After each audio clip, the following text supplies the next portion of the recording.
De la main visible des managers au capitalisme sans répit. Jean-Michel Sossois, bonjour. Bonjour. Vous êtes professeur émérite à l'École supérieure de commerce ESCP Europe. Oui. La main visible des managers. Le titre est de vous et non pas d'Alfred Chandler. Oui, alors le titre, je dirais La original, traduction du titre. c'est The Visible Hand, c'est-à-dire la main visible. Et un sous-titre, c'était la révolution managériale dans l'histoire des affaires américaines, de l'histoire des entreprises américaines. Donc j'ai certainement, à la lecture, peut-être forcé un peu Forcer le trait. Forcer le trait, en disant la main visible des managers. Et ce qui me semblait d'ailleurs... La thèse de Chandler dans cet ouvrage, d'Alfred Chandler, qui est pour ceux qui alors, ne connaîtraient pas... la thèse de Chandler est intéressante parce que moi je l'ai rencontré assez bizarrement dans une rencontre au CNRS, au laboratoire de sociologie du travail. Il y avait un de mes collègues, d'ailleurs mort un peu trop tôt, qui est devenu un ami, qui s'appelle Dominique Monjardet, je ne sais pas si vous le connaissez, qui lui travaillait sur ce qu'il appelait la fonction d'encadrement. Et il faisait un séminaire sur l'utopie gestionnaire des classes moyennes. Et c'était à l'époque, bon, je suis obligé de dire à l'époque, parce que bon, c'est l'époque, on parlait de société post-capitaliste, de société post-moderne, etc. Et on voyait très très bien la montée en charge d'une espèce de bureaucratisation.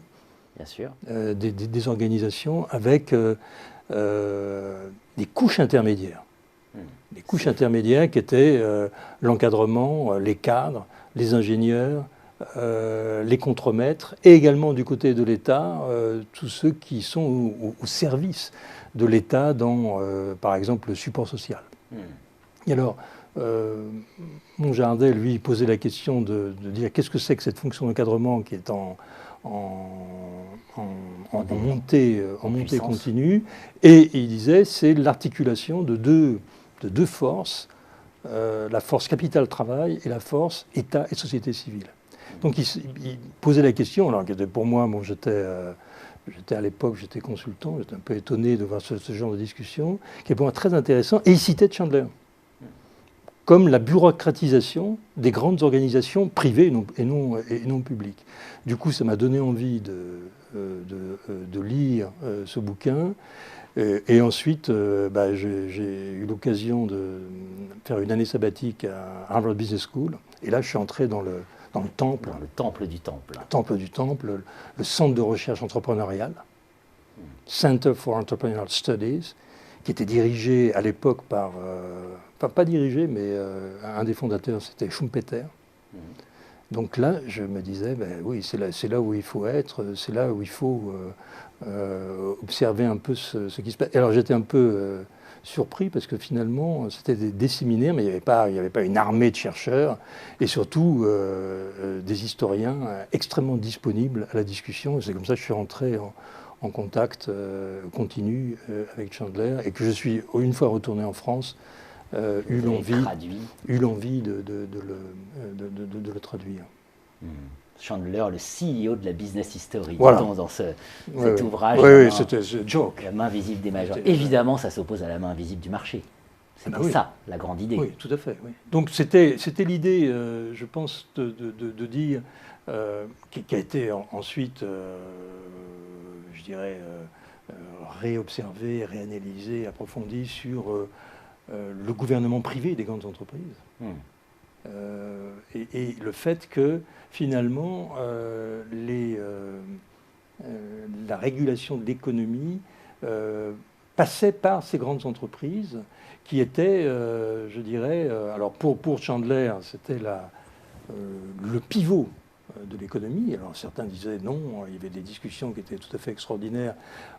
Ensuite, sur est-ce que c'est une main visible ou au contraire, est-ce que c'est une main est-ce que ces dirigeants, finalement, ont une main Est-ce que vous n'allez pas trop loin dans, je dirais, la mise en perspective et la mise en valeur de la grande entreprise et que vous n'avez pas une vision politique de l'économie, ni une vision institutionnelle. C'était des grands débats que j'ai eu d'ailleurs par la suite dans une autre enceinte. Là, c'était beaucoup plus tard, dans un autre séminaire qui était à Washington, séminaire dirigé par Edioni, Amitai Edioni.